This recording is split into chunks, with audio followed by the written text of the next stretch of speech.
কিছু কিছু হাদিয়া আল্লাহ রাসূল সাল্লাল্লাহু আলাইহি ওয়াসাল্লাম ফিরিয়ে দিতেন না। এর মধ্যে একটা হচ্ছে মধু। মধু দিলে বলতেন না যে না নিব না। আতর ফিরিয়ে দিতেন না। বালিশ, বালিশ খুব পছন্দ করতেন আল্লাহ রাসূল। ঠেকনা দিয়ে বসতে পছন্দ করতেন। সুবহানাল্লাহ পড়েন। রাসূল সাল্লাল্লাহু আলাইহি ওয়াসাল্লামের কাছে একটা কসমেটিক্স এর বক্স থাকতো সব সময়, জরুরি 5-6টা জিনিস এর ভিতরে থাকতো।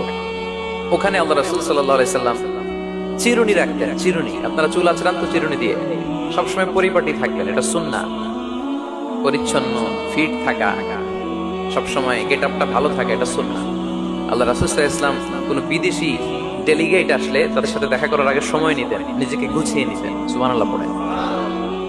চুলগুলো আঁচড়ে রাখতেন এই চিরুনি দিয়ে। তাহলে ব্যক্তিগত কসমেটিক্স বক্সে আল্লাহ রাসূল সাল্লাল্লাহু আলাইহি ওয়াসাল্লাম যে জিনিসগুলো রাখতেন তার মধ্যে একটি হচ্ছে চিরুনি। 2 নাম্বার আল্লাহ রাসূল সাল্লাল্লাহু আলাইহি ওয়াসাল্লাম জাইতুনের তেলের একটা ছোট্ট বোতল রাখতেন। ওয়াতিনি ওয়াজ জাইতুন, অলিভ অয়েল। অলিভ অয়েলের ওয়াজ করেছি গত বছর, যেখানেই আমার সাথে লোকজনের দেখা কয় হুজুর এখন থেকে অলিভ অয়েল মাখি আমি, এজন্য সুন্দর হয়ে গেছে। তো অলিভ অয়েল রাখতেন, চিরুনি রাখতেন। এরপরে সুরমা দানি রাখতেন, সুরমা, চোখে আল্লাহ রাসূল সাল্লাল্লাহু আলাইহি ওয়াসাল্লাম সুরমা দিতেন। এরপর আল্লাহ রাসূল সাল্লাল্লাহু আলাইহি ওয়াসাল্লাম উতুর রাখতেন, উতুর পারফিউম, আতর দিতেন। কিছু কিছু বিষয় আছে আরবাউন মিন সুনানিল মুরসালিন, 4টা সুন্নাহ আছে সব নবীদের সুন্নাহ, সবাই এটা করেছেন। এর মধ্যে একটা হচ্ছে উতুর, সব নবীরা আতর দিতেন। সুবহানাল্লাহ, বাড়িতে যাই বলেন আতর দিবেন, এটা সুন্নাহ। আপনার ইমপ্রেশনটাকে আরো সুন্দর করবে। First impression lasts long. প্রথম দেখায় যারা ভাল লাগে এটা সবসময় ভাল লাগে, ঠিক কিনা?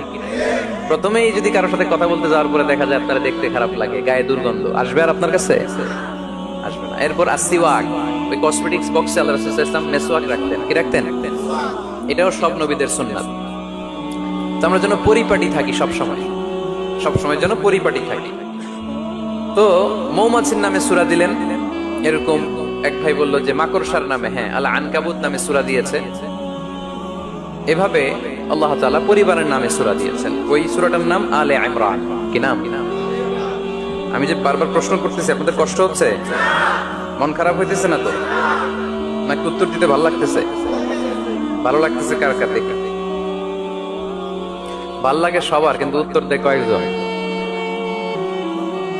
সবাই উত্তর দিতে পারবেন শেষ পর্যন্ত? আলোচনার মাঝখানে ওঠা বসা করে ডিস্টার্ব করবেন কারা কারা? হাত তোলেন। ডিস্টার্ব করবেন? আলোচনা শেষ না করে মাঝখান দিয়ে উঠে যাবেন কারা কারা? হাত তোলেন। সবাই থাকবেন, কষ্ট হবে না? ঠিক আছে, আমরা তাহলে শেষ পর্যন্ত একসাথে কথা শুনে একসাথে বিদায় নেব ইনশাআল্লাহ। পড়েন। সূরাটার নাম হচ্ছে আলে ইমরান। সূরাটার নাম কি? আলে ইমরান। এখানে আল্লাহ তাআলা 133 নম্বর আয়াতে আমাদের অ্যাপ্রোচিং ঠিক করে দিয়েছেন। ডানে যাব না বায়ে যাব? কই যাবেন? ডানে যাবেন। ডানে আছে ক্ষমা আর আছে জান্নাত। ডানে আছে কি আর আছে? সবাই বলেন, ডানে আছে কি আর আছে? ডান দিকে গেলে আল্লাহর ক্ষমা পাওয়া যাবে আর জান্নাত পাওয়া যাবে। এই দুইটাই তো দরকার, বেশি কিছু লাগে নাকি? আর বাম দিকে গেলে আল্লাহর ক্রোধ, রাগ আর জাহান্নাম। বাম দিকে গেলে আল্লাহর ক্রোধ বা রাগ আর জাহান্নাম। ডানে গেলে কি? প্রথমে ক্ষমা আর জান্নাত। এই দুইটা শব্দ একটু মুখস্থ রাখতে হবে আজকে। ক্ষমা আর, দুইটা জিনিস পাওয়া যায় ডানে গেলে। 1 নাম্বার, 2 নাম্বার। সবাই বলেন 1 নাম্বার, 2 নাম্বার। এবার আঙ্গুল উঁচু করে বলেন।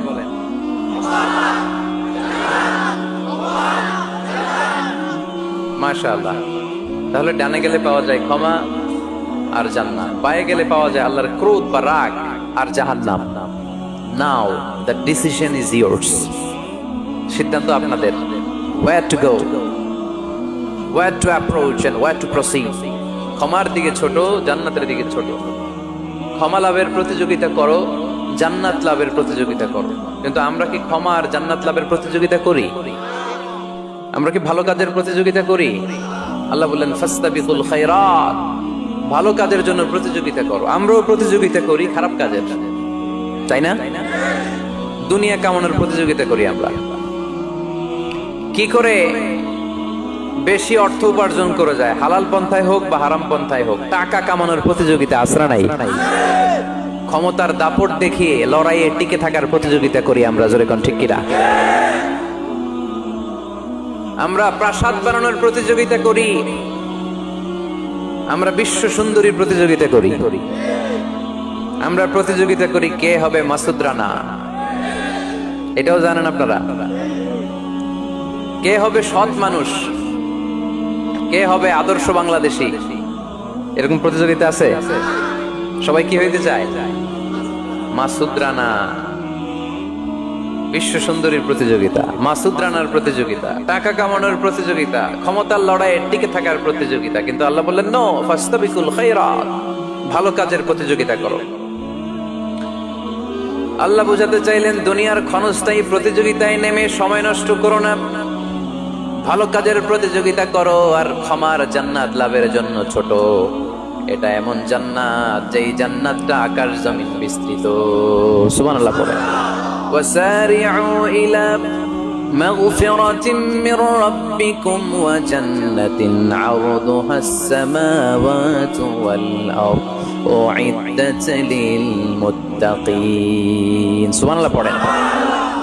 ও আমার গোলামেরা, আমার বান্দারা, ছোট দৌড়াও, জান্নাতের দিকে দৌড়াও, ক্ষমার দিকে দৌড়াও। ক্ষমা অর্জনের জন্য প্রতিযোগিতা করো, জান্নাত লাভের প্রতিযোগিতা করো।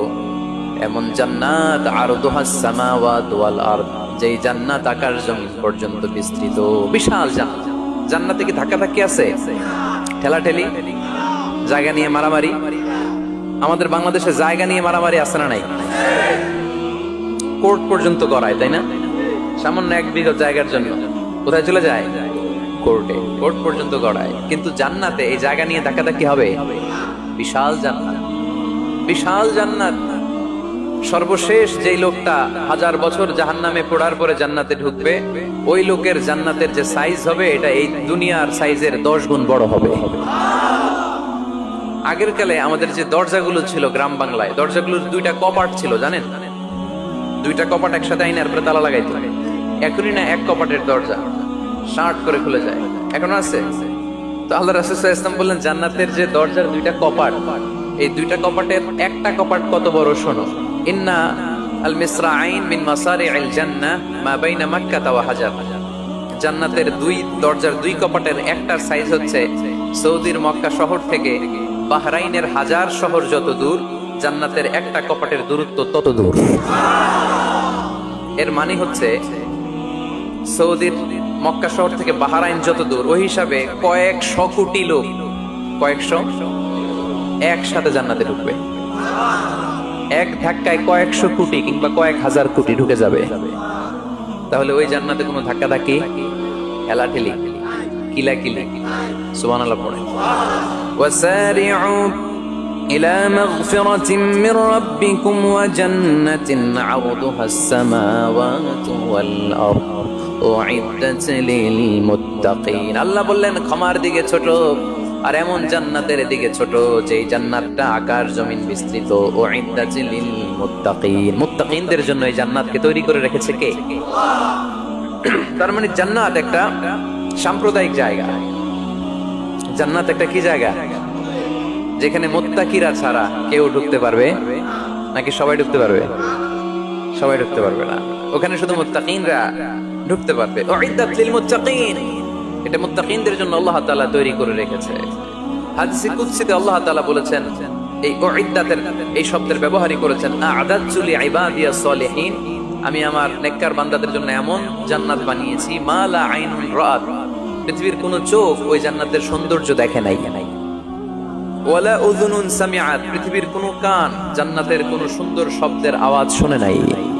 ওয়ালা খাতারা আলা কলবি বাশার, মানুষ কল্পনাও করতে পারবে না যে জান্নাত কত সুন্দর। সুবহানাল্লাহ, আসতে পড়ে। আল্লাহ বললেন উ'ইদ্দাত লিল মুত্তাকিন, আমি আমার মুত্তাকিন বান্দাদের জন্য তৈরি করেছি। মুত্তাকিরা ছাড়া কেউ জান্নাতে প্রবেশ করতে পারবে নাকি? পারবে না। এখন মুত্তাকি কারা, তাদের বর্ণনা আল্লাহ সামনে দিবেন, শুনবেন আপনারা। আচ্ছা, এটা হচ্ছে কোরআনের একটা বর্ণনা ভঙ্গি। কোরআনের মধ্যে অনেক বেশি কোহেরেন্স আছে, সিকোয়েন্সটা অনেক সুন্দর। যখনই আল্লাহ বলবেন কাফিরিন, কাফের কারা, তার বর্ণনা দিবেন। এরপর যখন আল্লাহ বলবেন মুনাফিকিন, মুনাফিকিন কারা, আল্লাহ বর্ণনা দিবেন। এরপর যখনই আল্লাহ বলেছেন মুত্তাকিন, মুত্তাকিন কারা, তারপরে তার বর্ণনা দিবে। সুবহানাল্লাহ পড়ে। যেমন আল্লাহ সূরা বাকারার শুরুতেই মুত্তাকিদের বর্ণনা দিয়েছেন।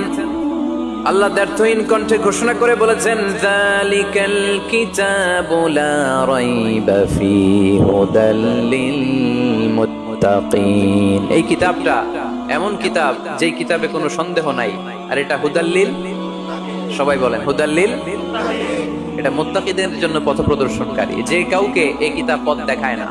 ওয়ালা ইয়াজিদিজ যালিমিনা ইল্লা খাসারা, জালেমদেরকে এই কিতাব পথ দেখায় না, তাদের ক্ষতির মাত্রাটাই বাড়ায়। মুত্তাকিদের পথ দেখায়, জালেমদের ক্ষতির মাত্রা বাড়ায়। দোষ কি কোরআনের?